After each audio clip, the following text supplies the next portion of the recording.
Hello everyone, good morning, welcome back to our new vlog. કેમ છે બધાને? જય શ્રી કૃષ્ણ, જય સ્વામિનારાયણ.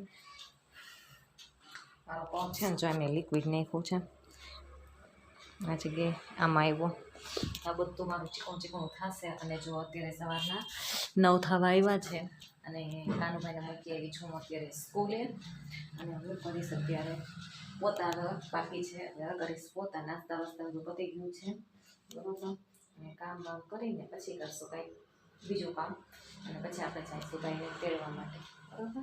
અને આજે એક કોલ કરવાનો છે, જે સ્ટ્રીટ ડોગ છે ને એના માટે છે ને. કાલે એને કર્યો તો કોલ, પણ 4-5 કર્યા હતા, મેં રિસીવ ન કરે. મને એમ કે કોક અનનોન નંબર છે તો હશે કોક, એટલે મેં એના માટે છે રિસીવ ન કર્યા. હવે આજે પાછો કોલ કરીને આપણે એને બોલાવી લઈએ, એટલે તેની પણ સારવાર વ્યવસ્થિત થઈ જાય. બની શકશે તો હું વિડીયો લેવાની કોશિશ કરીશ, કે બહુ મોબાઈલ લઈને બહાર જવાની ટેવ ઓછી છે મારી, એટલા માટે છે ને વિડીયો અમુક ટાઈમે શૂટ નથી થતા.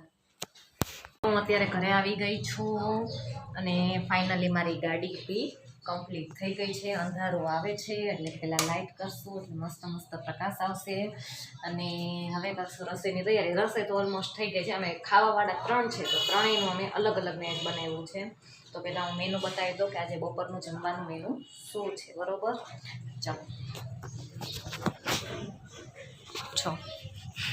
મમ્મી માટે દૂધી બટેકાનું શાક, રોટલી,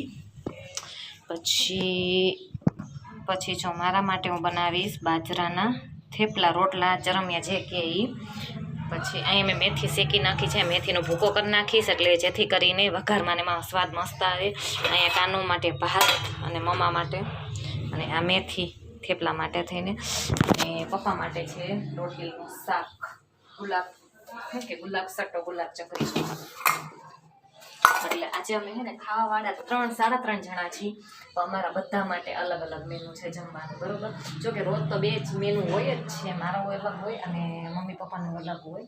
તો હવે કરીશ હું બાજરાના રોટલા મારા, કેમ કે હું ફર્સ્ટ ટાઈમ કરવાની છું મસાલાવાળા બાજરા અને જુવારના. તો જોઈએ મારી રીતે ખાય છે કે નથી ખાતા, કે પછી મારા મમ્મીની હેલ્પ લેવી પડશે બરોબર. ચલો પછી મળીએ.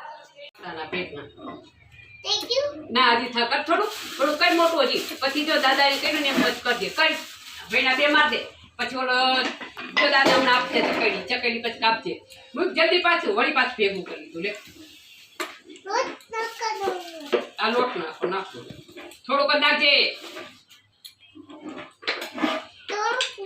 થોડુંક લીધું બસ.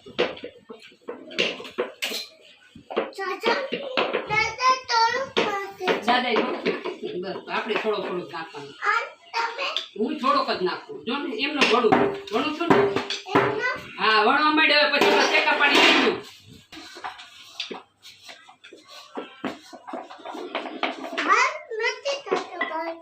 ભાર દે એટલે થાય.